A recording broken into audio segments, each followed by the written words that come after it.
I get it, you're scrolling through endless listings, trying to avoid the nightmare of dropping a few $100s on a pre-built that looks great on paper but ends up throttling you in the middle of a raid or a competitive match.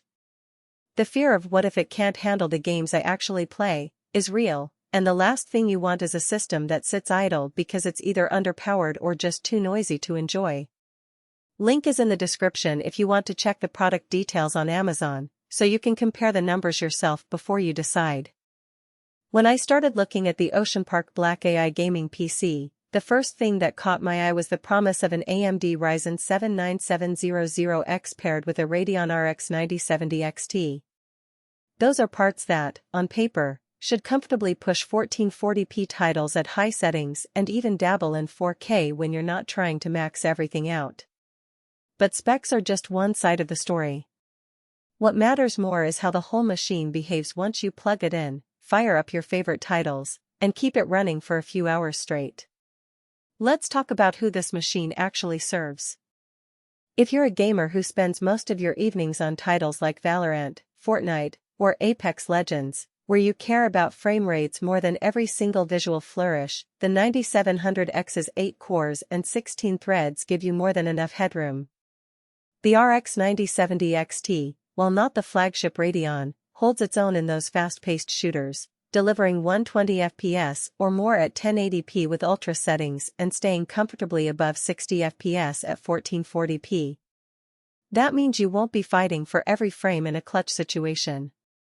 If you lean towards single-player, story-driven experiences, think Elden Ring, Cyberpunk 2077, or Horizon Forbidden West, you'll notice the 32GB of DDR5 6000 MHz RAM and the 1TB PCIe SSD start to shine.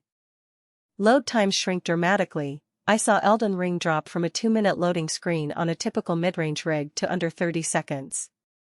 The extra memory also helps when you have a dozen background apps, Discord, Chrome tabs, streaming software running while you game.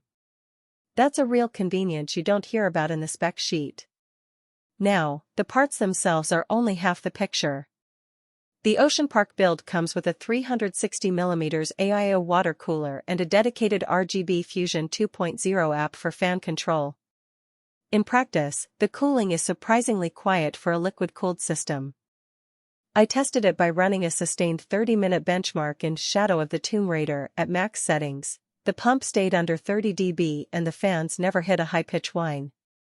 That matters if you game late at night or stream with a microphone that picks up every hum. On the flip side, there are a couple of practical trade-offs you should be aware of. First, the 850W PSU is generous for the current configuration, but it's a non-modular unit. That means you'll have a bundle of cables snaking behind the case, which can make future upgrades a bit messy. If you plan on swapping the GPU later for a higher-tier Radeon or an NVIDIA card, you'll need to carve a path through the existing cabling.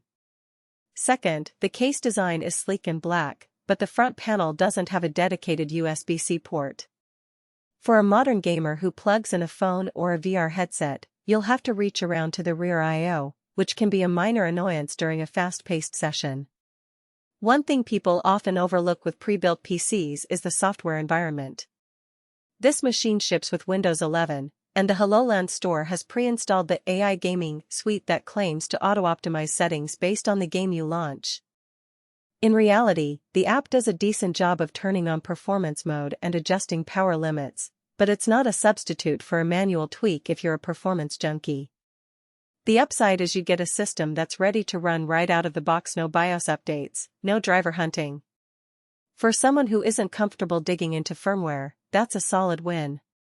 Who should walk away? If you're hunting for a true 4K beast that can max out Cyberpunk 2077 with ray tracing on, this isn't the machine you're after. The RX 9070 XT will struggle to maintain 60 FPS at native 4K with all the bells and whistles turned on. You'd be better off saving for a build with an RTX 4080 or a Radeon RX 7900 XTX.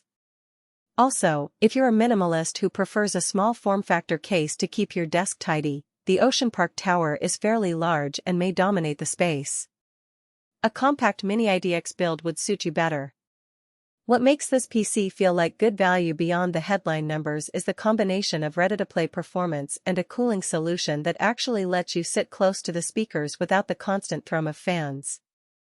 The 32GB of DDR5 RAM is more than enough for the next few years of gaming, and the 1TB SSD gives you room for several large titles plus a decent library of mods or creative software. Those are the parts you'll actually notice day to day, not